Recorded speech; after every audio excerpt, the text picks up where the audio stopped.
कुछ सवालात हैं मामूल के मुताबिक, आज भी उनके जवाबात पेश करने की कोशिश कर रहा हूँ। आज का ये टॉपिक था ज़कात के मुतालिक। तो पहला सवाल ये किया गया है, ज़कात किन पर वाजिब है। जाहिर सी बात है, ये सबसे पहले मालूमात होने ज़रूरी हैं। ज़कात मालिक निसाब पर, आकिल बालिग मालिक निसाब हो। मालिक निसाब किसे कहते हैं? मालिक निसाब जो है, शरीयत ने एक लिमिट मुकर्रर की है माल में।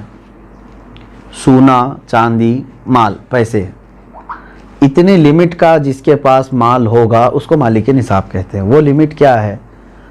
सोने में 7.5 तोला, चांदी में 52.5 तोला, और पैसों में इनमें से कोई एक की कीमत, यानी 52.5 तोला चांदी की कीमत का भी अगर कोई मालिक है, जैसे आज मार्केट में 52.5 तोला चांदी की कीमत, एग्जैक्ट तो मैं नहीं बता सकता, जो रेट चल रहा होगा रोज़ अलग अलग होता है। 25,000 अगर फॉर एग्ज़ाम्पल, तो 25,000 कीमत है उसके पास, 52.5 तोला चांदी की कीमत है। सेविंग, इनकम की बात नहीं है, सेविंग बची हुई है, और उस पर साल गुजर गया तो वो मालिक निसाब हुआ, उस पर ज़कात वाजिब हो गई। बात समझ में आ गई? अब कुछ लोग यहाँ पर कन्फ्यूज़न के शिकार हैं कि किसी ने कहा कि मेरे पास 5 तोले सोना है, 7.5 तो नहीं है, 2 तोले चांदी है, 52.5 तोला भी नहीं। मेरे अजीज़ों, यहाँ पर अगर ऐसी सिचुएशन है तो दोनों निसाबों को मिला करके देखा जाएगा। जैसे 2 तोला सोना और 2 तोला चांदी को मिलाने पर 52.5 तोला चांदी आ सकती है कि नहीं आ सकती? 52.5 तोला चांदी की कीमत हो जाएगी। अगर कोई एक भी निसाब पूरा हो गया तो मालिक निसाब है। ज़रूरी नहीं कि 7.5 तोला सोना होना चाहिए। हाँ, ये कब? जब उसके पास पैसा भी नहीं, चांदी भी नहीं, खाली सोना है, तो देखा जाएगा जब तक 7.5 तोला नहीं होता तब तक वो मालिक निसाब नहीं है। ये शरीयत की छूट है। ओनली सिर्फ सोना है, गोल्ड है, बाकी उसके साथ दूसरा निसाब का कुछ भी नहीं है, यानी माल भी नहीं, पैसा भी नहीं है और चांदी भी नहीं है। तो कब तक मालिक निसाब नहीं होगा ये? जब तक 7.5 तोला ना हो। लेकिन दूसरे भी हैं इसके साथ, यानी चांदी और पैसे, तो फिर तीनों को मिला करके किसी एक निसाब के बराबर हो जाता है तो मालिक निसाब होगा। इसी तरह सोना बिल्कुल नहीं है, पैसा भी नहीं है, लेकिन सिर्फ चांदी है उसके पास। चांदी अगर उसके पास 50 तोले भी है तब भी वो मालिक निसाब नहीं हुआ। क्यों? ओनली चांदी है उसके पास। कब मालिक निसाब बनेगा ये? 52.5 तोला चांदी। इस चीज़ को समझ रहे ना? बहुत सारे लोग इसमें कंफ्यूज हैं कि हमारे पास 10 तोला चांदी भी है, 5 तोला सोना भी है, दोनों भी निसाब को नहीं पहुँचे हैं, यानी 7.5 तोला ये नहीं है और 52.5 तोला ये नहीं है। ऐसा नहीं है। अगर 2-3 निसाब की चीज़ें एक साथ आपके पास हैं तो सबको मिला करके अगर 52.5 तोला चांदी की कीमत हो जाती है तो आप मालिक निसाब हो गए। आप पर ज़कात फ़र्ज़ है और आपको ज़कात नहीं दी जा सकती। किसी ने अगर ऐसे शख्स को ज़कात दिया तो उसकी ज़कात अदा भी नहीं हुई। क्या ज़कात के पैसों से राशन दे सकते हैं या पैसे ही देना ज़रूरी है? बिल्कुल। जिस मुस्तहिक को, यानी जिसको ज़कात देना ज़रूरी है, वो 8 किस्म के लोगों का जिक्र कुरान पाक में आया है, जिसमें से आज 5 लोग पाए जाते हैं। आयत है, अल्लाह ताला ने फरमाया, इन्नमस सदक़ातु लिल फ़ुक़रा वल मसाकीन वल आमिलीन अलैहा वल मुअल्लफ़ति क़ुलूबुहुम व फ़िर रिक़ाबि वल गारिमीन फ़ी सबीलिल्लाहि व इब्निस सबील। अल्लाह ताला ने फरमाया, सदक़ात वाजिबा यानी ज़कात फ़कीरों को दिया जाएगा। फ़कीर का मतलब वो नहीं है जो ढोल बजाते हुए घूमते हैं। फ़कीर, शरई फ़कीर किसको कहते हैं, उसकी एक डेफिनेशन है, जिसके पास निसाब के बराबर पैसे नहीं हैं। यानी जो निसाब अभी मैंने बताया ना, जो लिमिट शरीयत ने मालिक निसाब होने की बताया, उस लिमिट के बराबर उसके पास पैसे नहीं है तो वो शरीयत में फ़कीर है। उससे भी कम दर्जे का, यानी खाने पीने की भी उसके पास दिक्कतें हैं, वो मिस्कीन है। फ़कीर को दिया जाएगा, मिस्कीन को। और आमिल जो है वो बादशाह की तरफ से वसूल करने के लिए आते थे, लेकिन अब वो नहीं है। उनका भी जिक्र इस आयत में है, वो नहीं है। वल मुअल्लफती क़ुलूबुहुम, पहले ऐसा था कि कुफ़ार और मुशरिकीन को भी उनका दिल रखने के लिए, इस्लाम की तरफ रग़बत उनको बढ़ाने के लिए ज़कात दी जाती थी, लेकिन वो हुक्म अब ख़त्म हो गया, मनसूख हो गया, ये भी इस आयत से निकल गए। वो फिर रिक़ाब, और गर्दन आज़ाद करने के लिए, यानी कोई ग़ुलामी की ज़ंजीरों में जकड़ा हुआ है, आप ज़कात का माल दे करके उस ग़ुलाम को आज़ाद करा सकते थे, लेकिन अब ग़ुलामी का दौर भी नहीं। ये 3 तो इसमें से निकल गए।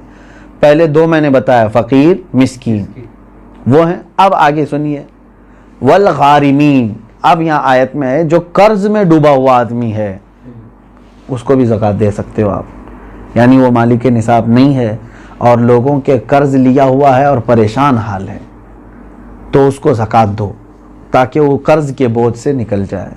फ़ी सबीलिल्लाह, इसका मतलब है अल्लाह के रास्ते में जो हैं, जैसे इल्म दीन हासिल करने वाला ये अल्लाह के रास्ते में, जिहाद फ़ी सबीलिल्लाह जो कर रहा है वो अल्लाह के रास्ते में है, तो जो अल्लाह की राह में निकले हुए हैं उनको भी ज़कात दे सकते हैं। जैसे हम मदारिस को देते हैं, मदरसों में जो तलबा हैं वो अल्लाह की राह में हैं, इसलिए उनके लिए ज़कात है।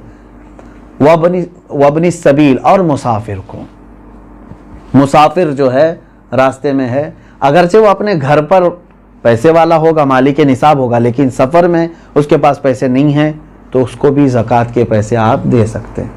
5 तो मैंने बताया, फ़कीर, मिस्कीन, कर्ज़ वाले को, और अल्लाह की राह में जो है उसको, और मुसाफिर को, इन लोगों को ज़कात आप दे सकते हैं। सवाल यही था।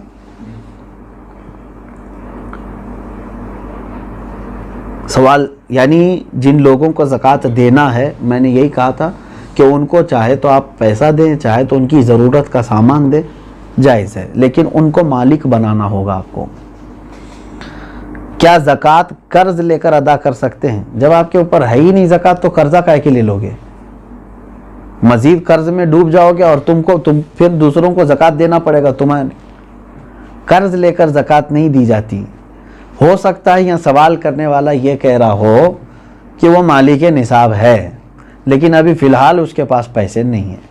शायद हो सकता है इनके पूछने का मतलब ये हो, यही है। हाँ, अगर ये मसला है तो फिर उसको कहीं से भी अब ज़कात देना है। देखें सिचुएशन कैसी है। 1 लाख रुपए मेरे पास थे, मैं मालिक हूँ, मैं 1 लाख का मालिक हूँ, तो मालिक निसाब हो गया, साल गुजर गया, लेकिन अभी ऐसा है कि मेरे पास पैसा नहीं है, ज़कात देना था, तो तुम्हारे लिए तो शरीयत ने छूट रखी है, जब तुम्हारे पास पैसा आएगा तब ज़कात दोगे। कर्जा लेकर देने की ज़रूरत नहीं, मज़ीद बोझ में जाओगे तुम। इंतज़ार करो कि वो तुम्हारा जो पैसा है वो आ जाए, लेकिन अगर 5 साल के बाद आया तो 5 साल की ज़कात देना होगा। 3 साल बाद आया तो 3 साल की ज़कात देनी होगी, क्योंकि तुम्हारा पैसा अटका हुआ है, जब आएगा तब दोगे। अभी नहीं है तुम्हारे पास तो तुम्हारे लिए माफ़ है, शरीयत ने कहा इंतज़ार करो। और अगर कर्जा लेकर के अदा कर दिया तो ज़कात तो हो गई, लेकिन वो कर्जा तुम्हारे ऊपर बोझ चढ़ गया, जब तुम्हारी असल रकम आएगी तो कर्ज अदा करना होगा। सवाल ये है, क्या जायदाद पर भी ज़कात होती है? बिल्कुल, यानी जायदाद का मतलब अगर आप ये समझ रहे हो कि बहुत सारे लोग ज़मीनें जो है ले करके इन्वेस्ट करते हैं और बाद में बेचना चाहते हैं, तो ये माल तिजारत हुआ, उस पर भी ज़कात है। तिजारत का जो माल है उस पर भी ज़कात है। लेकिन जायदाद का मतलब अगर आप ये समझ रहे हैं कि आप जिस घर में रह रहे हैं या घर बनाने के लिए कोई जगह लिए हैं, उस पर ज़कात नहीं। ऐसी जायदाद जो आप ज़रूरत के लिए लिए हों, वो चाहे करोड़ों की क्यों ना हो, उस पर ज़कात नहीं। ये हाजत असलिया में से है, ज़रूरत में से है। हाँ, अगर कोई एक थोड़ी सी एक टुकड़ा ज़मीन का ही आपने इसलिए लिया कि आज इसकी कीमत 10 लाख है, मैं रखूँगा, चंद दिनों के बाद 20 लाख हो जाएगी, मैं बेचूँगा, तो आप उसमें तिजारत कर रहे हैं ना, तो तिजारत की नीयत हुई आपकी, तो उस ज़मीन पर भी ज़कात है। सवाल ये है, इस कोरोना के माहौल में मुसलमानों के साथ साथ गैर मुस्लिम भी राशन के मोहताज है, तो क्या उन्हें इस हालत में ज़कात के पैसे दे सकते हैं? ज़कात ये शरीयत का हक़ है, ज़कात ये शरीयत का हक़ है, यानी अल्लाह तबारक व तआला ने मुसलमानों पर फ़र्ज़ किया है। ज़कात सिर्फ साहिब इस्लाम को, मुसलमान को ही दी जा सकती है। हाँ, मदद की बात जहाँ तक है, गैर मुस्लिम है उनकी भी आप मदद कर सकते हैं, मखलूक़ खुदा होने की हैसियत से। अगर उनमें से कोई मोहताज है आप मदद करें, लेकिन ज़कात के पैसों से नहीं, दूसरी अमाउंट से आप उनकी मदद कर सकते हैं।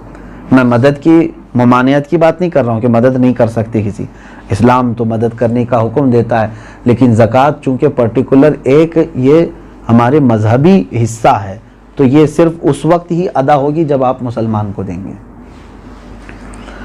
सवाल ये है, खेती बाड़ी करने वाले अपनी ज़कात कैसे निकाल सकते हैं? जैसे सब लोग निकालते हैं वैसी ही आपके पास पैसे हैं, सोना है, चांदी है, खेती बाड़ी करने वाले के पास, तो उन पर तो वही ज़कात होगी। लेकिन सवाल पूछने वाला अगर ये पूछ रहा है कि खेती बाड़ी की जो फसल निकली है उसमें क्या है, तो उसका तरीक़ा अलग है, उसको उश्र कहते हैं। यानी जो खेती में जितनी भी फसल आपकी आई उसका 10वां हिस्सा अल्लाह की राह में उन्हें खैरात करना होगा। लेकिन ये भी उस वक्त जब के वो अल्लाह तबारक ताला की नेमतों से वैसी ही उसकी फसल उगाई बग़ैर किसी ज़्यादा मेहनत के, यानी इसने बीज बोया और फसल निकल आई और कटाई कर लिया। लेकिन एक होता है आपके खेती बाड़ी करने वाले के लिए बोरिंग किया है, पानी की पाइपलाइन छोड़ा है और उसके बाद खाद डाला है, उसमें मेहनत किया है, तो मेहनत करके जो फसल आई तो उसमें 20वां हिस्सा देगा, 10वां नहीं, यानी 5% अपनी पूरी फसल का 5% अल्लाह की राह में वो देगा, उसको कहते हैं, वो उश्र वाले मसाइल हैं। और जो बग़ैर किसी इस तरह के बोरवेल वगैरह के कुदरती पानी से सींच करके फसल आई है उसमें 10% देगा। सवाल यह है, सोने की ज़कात उसकी आज की कीमत पर देनी होगी या उसकी ख़रीदी हुई कीमत पर? नहीं, आज की जो कीमत होगी उसी पर ज़कात होगी, अगर आप पैसों में दे रहे हैं तो। और अगर सोने में दे रहे हो तो आपके सोने की जो कीमत सुनार लगाएगा, जाहिर सी बात है सोने में अगर आप ज़कात दे रहे हैं तो वही सोने की जो कीमत सुनार लगाएगा उसी एतबार से आपको ज़कात देनी होगी। ये नहीं कि आप 20 साल पहले जो ख़रीदे थे उस वक्त 10,000 रुपये तोला था और आज जो है मैं उसी कीमत से दूंगा, ऐसा नहीं है। ज़कात पर सबसे पहला हक़ किसका है? सबसे पहला हक़ आपके रिश्तेदारों का है, उसके बाद पड़ोसियों का है, फिर आपके मोहल्ले वालों का, फिर आपके गांव वालों का, फिर आपके शहर वालों का, फिर शहर के पड़ोस वालों का। इस तरह तरतीब है। अगर कोई शख्स अपनी हर महीने की इनकम पर ज़कात देता हो तो उस पर सालाना ज़कात वाजिब है? इनकम पर क्यों ज़कात देता है जब अल्लाह तबारक व तआला ने तुम्हें उस चीज़ का हुक्म नहीं दिया? जो तुम जमा करके रख रहे हो, जो सेविंग है, अब मिसाल के तौर पर मैं आपको बताऊं, आपकी सैलरी 1 लाख है मंथली, आप जॉब करते हैं, 1 लाख रुपए महीना कमा रहे हैं, अब 98,000 आपके राशन पानी और घर के खर्चों में सब चली जाती है और बचते कितने हैं? 2,000। पूरे साल में आपके पास कितने बचे? 24,000। तो इस पर कहाँ से ज़कात आई? 24,000 अगर ये निसाब की कीमत हो गई है, 52.5 तोला चांदी की कीमत हो जाती है 24, तो बस यही 24,000 पे ज़कात होगी, ना कि वो 12 लाख पे जो हर महीने कमा रहा था। आप कमा करके जितना अपने ऊपर खर्च कर दिए उस पर ज़कात नहीं, कमा करके जो आप बचा करके रखे हैं ज़रूरत से जो ज़्यादा, उस पर ज़कात है। ये टैक्स और ज़कात में यही फ़र्क है। टैक्स जो है इनकम पर लगती है, गवर्नमेंट जो है ना हमारी इनकम पर टैक्स लगाती है, जितना तुम कमा रहे हो उसका टैक्स दो, बचा रहे हो वो अलग है। और शरीयत ने हमको क्या कहा है? जितना चाहे कमाओ, खर्चा कर दिए तो उसकी पूछ नहीं। 1 करोड़ कमाए महीने में और तुम्हारे 98 लाख खर्च हो गए, उसकी शरीयत ने ज़कात नहीं मांगी। 2 लाख अगर तुम्हारे पास बचे हुए हैं तो उसकी, लेकिन गवर्नमेंट क्या मांगेगी? 1 करोड़ कमाए हो, इनकम टैक्स पूरे 1 करोड़ की टैक्स तुम्हें देना होगा। ये ज़कात और टैक्स में फ़र्क है। सवाल ये है, अगर किसी ने जगह खरीदी है घर बनाने की नीयत से, मगर 1 साल हो गए अब तक घर नहीं बना सके, तो क्या उसकी भी ज़कात देना ज़रूरी है? आपकी नीयत देखी जाएगी। आप जो जगह खरीद रहे थे तो घर बनाने की नीयत से ना, तो अभी चाहे 10 साल बाद भी बनाए, आपने नीयत किया है घर बनाने की, तो जब तक आप घर नहीं बनाएंगे कोई उस पर ज़कात नहीं है, उस जायदाद पर ज़कात नहीं देनी है। आप अपने घर बनाने के लिए वो ज़मीन लिए हैं। सवाल ये है कि मेरे पास कुल 250 ग्राम सोना है, उसमें से कुछ सोने पे लोन लिया है, तो वो बैंक में है, बाकी सोना मेरे पास है, तो कितने सोने पर ज़कात निकालना है, पूरे 250 पर या सिर्फ उस पर जो मेरे पास बाकी बचा हुआ है। अब देखिए मिसाल के तौर पर मैं आपको बता रहा हूँ, 250 ग्राम सोने के जो मालिक हैं इन्होंने 50 ग्राम सोना बैंक में रख दिया और उस पर पैसे ले लिया है, बैंक पैसे दिए हैं ना इसको, और 200 ग्राम इनके पास है। अब ज़कात जो है आपके 200 जो आपके पास है इसी पर है, क्योंकि वो गिरवी है और आपके पास पैसा है, उस 50 ग्राम का पैसा है। अगर वो पैसा पूरा सही सलामत आपके पास है 50 ग्राम का जितना भी मिला, वो 200 ग्राम सोने में मिला के ज़कात देंगे आप। बात तो एक ही हो गई।